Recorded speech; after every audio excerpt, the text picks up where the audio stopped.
Do you want to know how you can write a cover letter for yourself using ChatGPT? If yes, then this video is for you. Hello and welcome to Tech AI. It's your host back again with yet another interesting tutorial video. In this video, I'm going to teach you how you can write a cover letter using ChatGPT for yourself.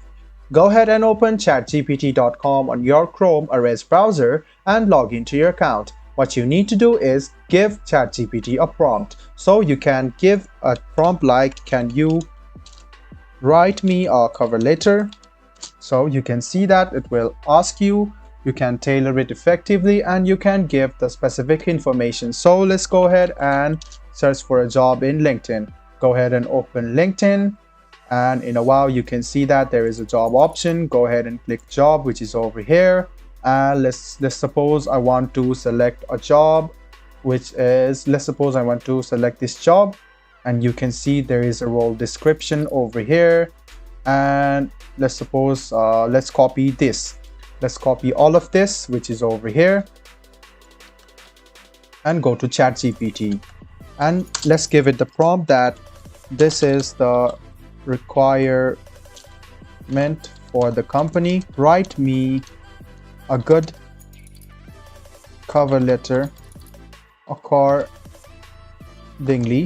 and make it sound as humane as possible. So after you write this, ChatGPT will write you a cover letter. You can see that this is completely AI made, but you can see that I have given the command to make it as human as possible. So you can see that it is quite good. So you can copy this, and you can see the company's name is not written, so you must fill it. So there might be some other sections such as your name, date, company name, and all of this. So you can fill this and you can copy it and send it to your HR or the company which you are applying to. So this is how you create a cover letter using ChatGPT. I hope this video was helpful for you. If you still have any kind of confusion, please do mention us on the comment section down below. Like the video, subscribe to the channel, and do hit the bell button for more. Hope to see you in the next video as well. Until then, goodbye, take care, and make sure you enjoy.